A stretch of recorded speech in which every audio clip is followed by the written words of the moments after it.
She came in the snow, wrapped in a threadbare coat, carrying a ledger and a ghost.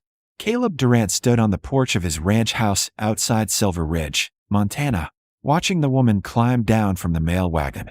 Her boots sank deep into the February drifts. She moved with the careful grace of someone who had learned to carry burdens without complaint. Behind her, 2 children huddled close, a boy of perhaps 10 and a girl no older than 7. The driver handed down a single truck and drove away without lingering. Caleb remained where he stood, arms crossed, hat pulled low. He had not invited company. He had not invited anything but silence since returning from the war 5 years ago. The ranch kept him fed. The mountains kept him hidden. That was enough. The woman approached slowly, one gloved hand holding the children, the other clutching a folded paper. When she reached the porch steps, she stopped. Her face was pale, her dark eyes exhausted but steady. "Mr. Durant?" Her voice was clear despite the wind. "That's right. My name is Catherine Hale." She paused, her breath visible in the cold. "My late husband, Thomas Hale, owed you money." Caleb's jaw tightened. He remembered Thomas Hale, a ranch hand who had worked here 3 summers ago. Good worker. Borrowed $200 to send his sick mother east for treatment. Promised to pay it back within the year. Then he disappeared. "I remember," Caleb said. Catherine held out the paper. "I found the promissory note among his things after he died. Pneumonia took him 6 weeks ago." Caleb did not reach for it. "I'm sorry for your loss. I have come to settle the debt." The words landed heavy between them. The boy shifted nervously. The girl pressed her face against her mother's coat. "Mrs. Hale," Caleb said carefully, "you just buried your husband. You've got children. You need that money more than I do. Need does not erase obligation." She lifted the paper higher. "The note specifies $200. I do not have money, Mr. Durant, but I can work." Caleb stared at her. "Work? I can cook, clean, sew, keep accounts. My son can manage horses. My daughter can gather eggs and tend gardens." Her voice did not waver. "We will work until the debt is satisfied." Caleb looked past her toward the mountains. Snow fell steady and soft. The ranch stretched wide and empty. He had no wife, no family, no need for help he had not asked for. But he saw the way the children trembled. He saw the threadbare coat. He saw the desperation beneath her dignity. He stepped down from the porch and took the promissory note from her hand. She watched him carefully, as if expecting judgment. Caleb looked at the paper. Thomas Hale's signature. $200. Due in full. Then, without a word, he tore the note in half. Catherine gasped softly. "Mr. Durant," he tore it again. And again, he let the pieces fall into the snow. "There is no debt," he said. Her face went white. "Sir, my husband's word, your husband is gone. You do not owe me anything." "But, Mrs. Hale." Caleb's voice was firm but not unkind. "A man does not collect from a widow and her children. Not in this territory. Not ever." Tears filled her eyes. She blinked them back fiercely. "Then we will leave. Thank you for your mercy." She turned, pulling the children with her. "Where are you going?" Caleb called after her. She stopped. Her back was straight, her shoulders tight. "Silver Ridge. I will find work there." Silver Ridge is 8 miles in a snowstorm. Your children are freezing. We will manage. Caleb exhaled slowly. He knew stubbornness when he saw it. He had lived with it all his life. "Stay the night," he said. "There's a storm coming. In the morning, if you still want to leave, I will drive you myself." Catherine turned slowly. Suspicion warred with exhaustion across her face. "Why would you do that?" "Because it is the decent thing to do." She studied him for a long moment. Then she nodded once. Caleb picked up the trunk and led them inside. The ranch house was plain but solid. Stone fireplace. Wooden floors, sturdy furniture built by hand. It smelled of wood smoke and coffee. Catherine stood just inside the door, as if afraid to step further. "Children can take the loft," Caleb said. "You take the bedroom. I will sleep by the fire." "Mr. Durant, we cannot." "You can," he said. "And you will." He built up the fire, heated water, made stew from salt pork and potatoes. The children ate like they had not seen warm food in days. Catherine ate slowly, her eyes never leaving her children. After supper, Caleb showed the boy, Samuel, how to bake the fire properly. The girl, Rose, fell asleep in her mother's lap. Later, when the house had settled into quiet, Catherine spoke from the doorway of the bedroom. "Why did you tear the note?" Caleb looked up from his chair by the fire. Because holding you to it would have been cruelty. My husband gave his word. And I gave mine. The debt is gone. She looked at him with something close to wonder. You are not like other men. Caleb turned back to the fire. I am exactly like other men. I just remember what matters. Outside, the storm deepened. Inside, 3 strangers slept under his roof. And Caleb Durant, who had spent 5 years alone, realized that silence was not the same as peace. Morning came pale and cold. Snow had piled high against the porch. The world beyond the windows lay buried and still. Caleb woke to the smell of coffee. He sat up quickly. Catherine stood at the stove, her hair pinned neatly, her dress, though worn, clean and pressed. She moved with quiet efficiency, as if she had cooked in this kitchen 100 times before. Mrs. Hale, the children are still sleeping, she said without turning. I found eggs in the cold box. I hope you do not mind. I do not mind, but you do not need to. You gave us shelter. I will not sit idle. She set a plate before him. Eggs, biscuits, bacon. The biscuits were light and golden. Caleb ate in silence. It was the best meal he had tasted in years. When Samuel and Rose came downstairs, Catherine fed them with the same steady care. Rose smiled shyly at Caleb. Samuel nodded respectfully. After breakfast, Caleb prepared the wagon. But when he came inside to tell them it was ready, he found Catherine standing at the window, staring out at the snow-covered land. There is nowhere to go, is there? He said quietly. She did not turn. I had hoped to find work in Silver Ridge. Silver Ridge is small. Winter work is scarce. Then we will move on. To where? Silence. Caleb stepped closer. Mrs. Hale, I am not a man who speaks without thought. So I will say this plainly. You need a place to stay. I need help on this ranch. Stay through winter. Work if it eases your conscience. Come spring, if you still want to leave, I will help you go. She turned slowly. You would let us stay? I would. Why? Because you came here to honor your husband's word.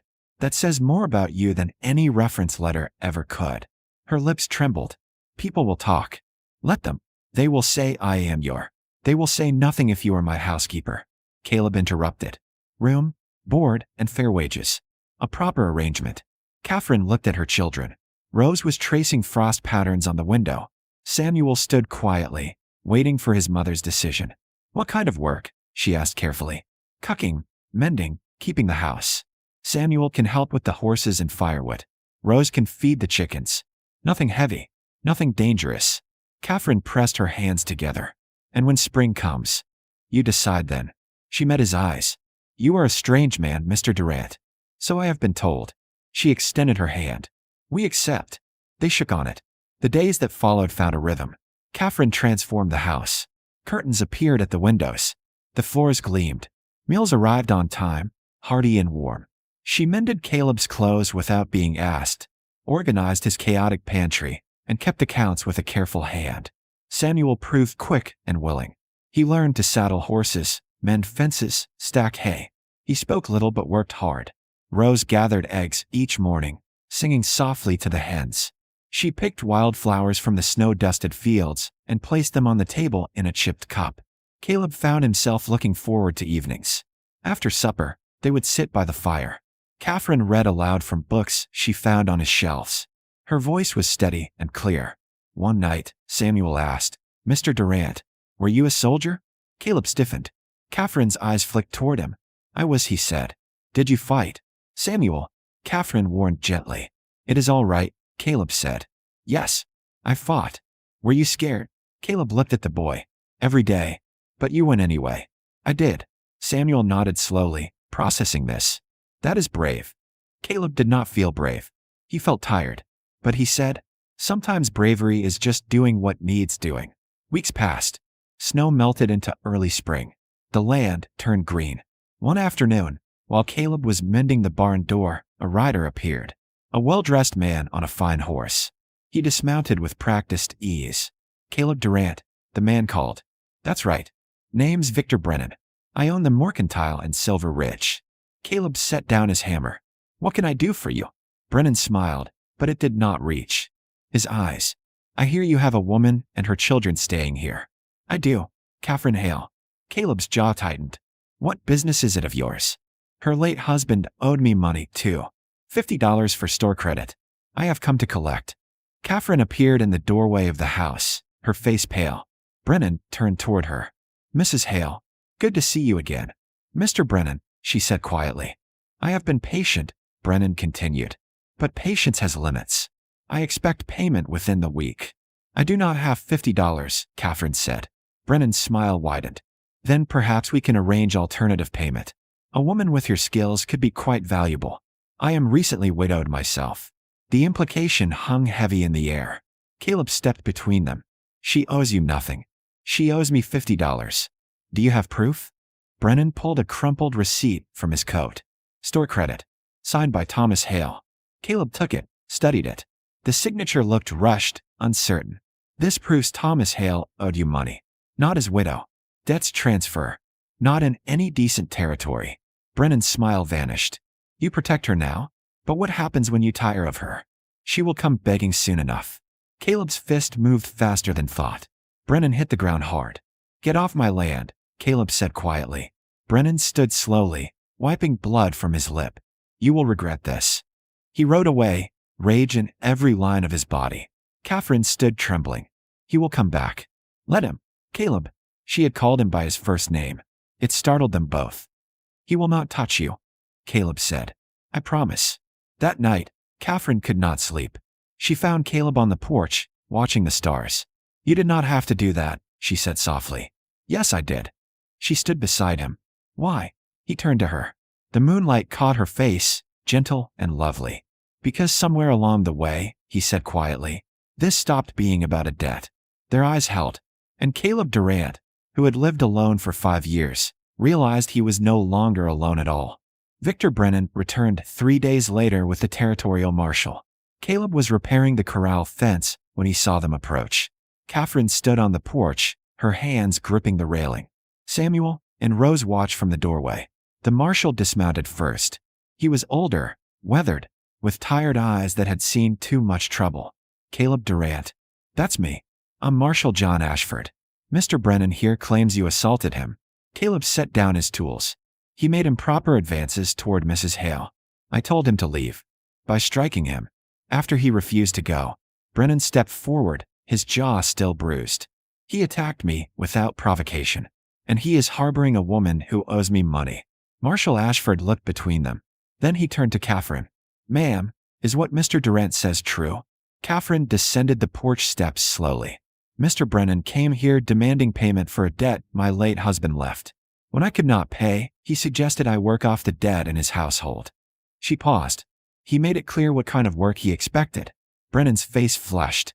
I offered employment. You offered indecency, Catherine said, her voice steady and clear. And Mr. Durant protected me. The marshal studied her carefully. You have proof of this debt? Brennan handed over the receipt. Marshal Ashford examined it, then looked at Caleb.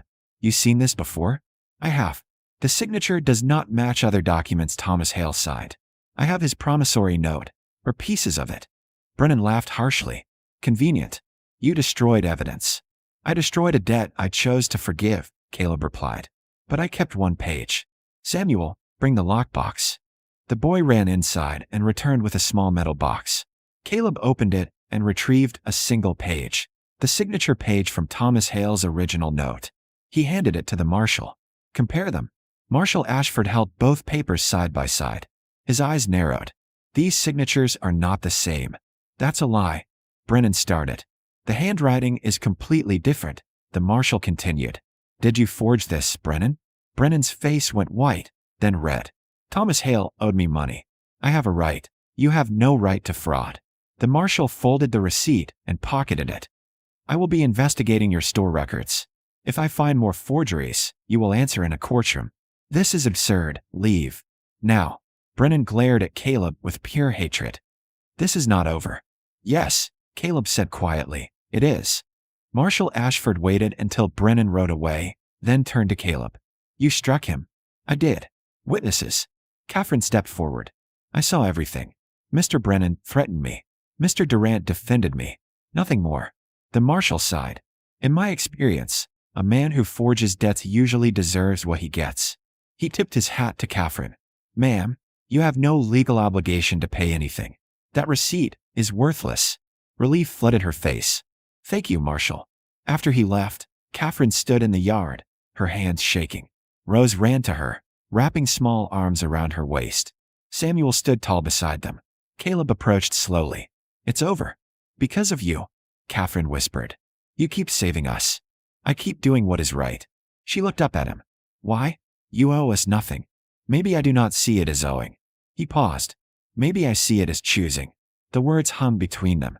That evening, after the children went to bed, Catherine found Caleb on the porch again. The spring air was cool and sweet. I have been thinking, she said. About what? About staying. His heart kicked hard against his ribs. Past spring. Yes. She stepped closer. If the offer still stands. It does. I do not want to stay as your housekeeper, she said quietly. Caleb's chest tightened. I understand. If you want to leave, I want to stay as your wife. The world stopped. Caleb turned to her, searching her face for doubt. He found none.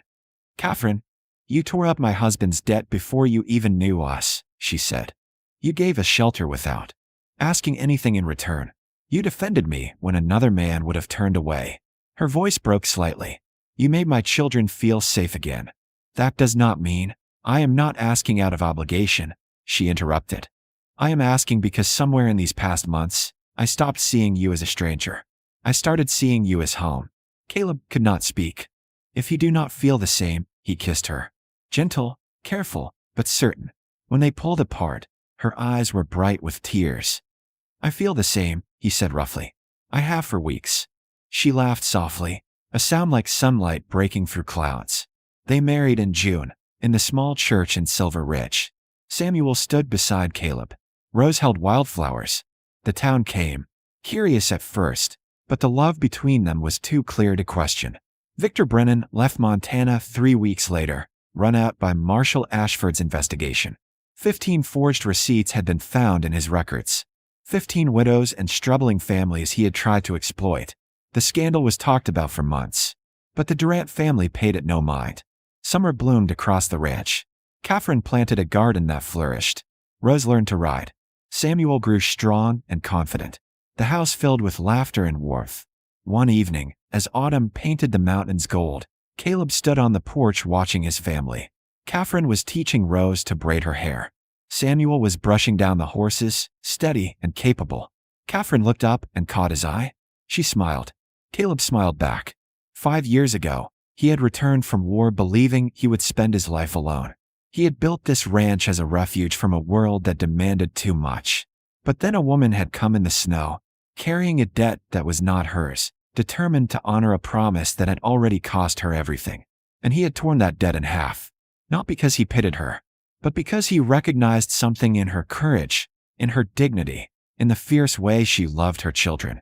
He had recognized himself. Now, as the sun set over the Montana hills, Caleb Durant stood on his porch beside the woman he loved and understood something true. The greatest debts were never written down. They were lived. In kindness offered freely. In second chances given without condition. In love built slowly, carefully, between two people who had both known loss. And in the quiet strength it took to tear up the past and choose the future instead. Inside, Rose called for her mother. Catherine kissed Caleb's cheek and went to her. Caleb remained on the porch, watching the stars appear one by one. The ranch stretched wide and beautiful around him. Smoke curled from the chimney. Laughter drifted through open windows. He was no longer alone, and he never would be again.